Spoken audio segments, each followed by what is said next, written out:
নমস্কার বন্ধুরা, আমার আর একটা রান্নার ব্লগে আপনাদেরকে স্বাগত জানাই। এই যে বোলের মধ্যে যেটা আছে সেটা হচ্ছে সয়া চাংক। সয়া চাংকে আমি একদম সেদ্ধ করে আর মিক্সার গ্রাইন্ডারে পেস্ট করে নিয়েছি। নিয়ে তাতে দিয়ে দিলাম পেঁয়াজ কুচোনো, লঙ্কা কুচোনো, আদা রসুনের পেস্ট, কুচোনো ধনেপাতা, গরম মশলা গুঁড়ো করা আর কি, আর গোলমরিচের গুঁড়ো। এবার দেব নুনটা একটু আন্দাজ মতো, সামান্য হলুদ আর গুঁড়ো লঙ্কা।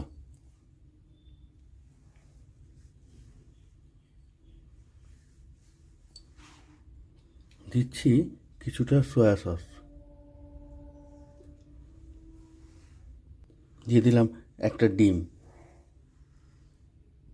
এবার দিয়ে দিচ্ছি বাইন্ডিং এজেন্ট হিসেবে একটু কর্নফ্লাওয়ার। এবার এটাকে না ভালো করে হাতের সাহায্যে একটু মেখে নিতে হবে।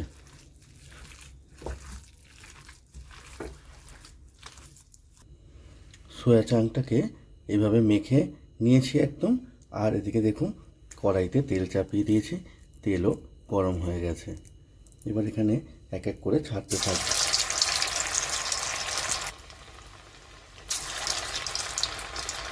এইভাবে ছোট ছোট করে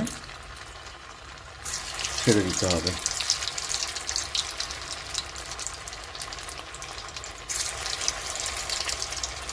দেখুন এরকম ভাজা হয়ে গেছে। এগুলোকে এবার আমি তুলে নিচ্ছি। সয়া চাংকের বলগুলো দেখুন আমি এইভাবে সমস্ত ভেজে তুলে নিয়েছি। এবার একটা অন্য কড়াই চাপিয়ে দিয়েছি। প্রথমেই একটু ক্যারামেলাইজ করার জন্য আমি চিনি দিয়ে দিচ্ছি এতে।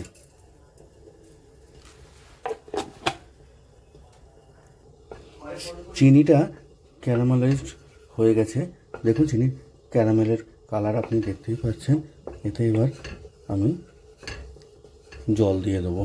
আর একটু ক্যারামেলটাকে আর একটু গাঢ় করে নিই, দেখাই। ঠিক এই পর্যায়ে এসে এতে আমি জলটা দিয়ে দেবো।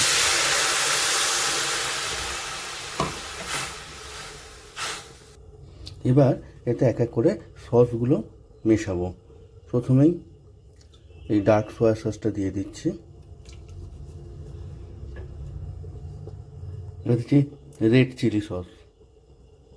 এবার টমেটো কেচাপ দেবো, দিয়ে সসটাকে আসলে এখন রেডি করে নেব। আর দেব শেজওয়ান চাটনি।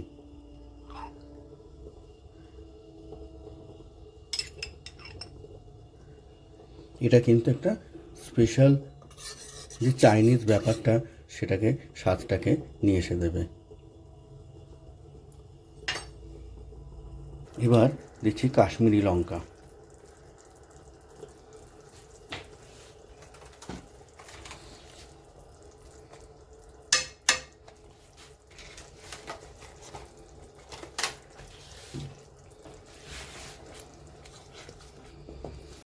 সসটা তৈরি করে নিয়ে কড়াইটা পাল্টে নিয়েছি। আমি ওই যে সয়ার পকোড়া ভাজার কড়াইটা তেলে এবার দিয়ে দিচ্ছি রসুন কুচি। কুচনো রসুনগুলো আমি এতে ভালো করে ভেজে নেব। রসুনটা ভেজে সরিয়ে নিয়ে আবার সসের কড়াইটা চাপিয়ে দিয়েছি। দিয়ে ওতে এবার সয়া বলগুলো দিয়ে দিচ্ছি। একটু আলতো হাতে সসের সঙ্গে সমস্ত বলগুলোকে মাখামাখি করে নিতে হবে। এর ওপর থেকে ওই রসুন তেলটা দিয়ে দেবো।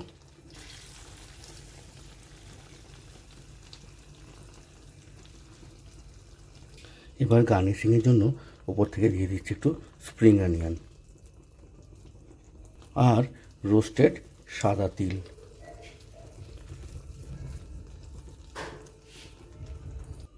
ব্যাস দেখুন আমার ক্রিস্পি চিলি সয়া বল একেবারে রেডি। তাহলে আমার রান্নার ব্লগটাকে আজকে এখানেই শেষ করছি। আপনারা সবাই ভালো থাকবেন, সুস্থ থাকবেন, আর আমাকে অনেক অনেক কমেন্ট করবেন। তাহলে টাটা, বাই বাই।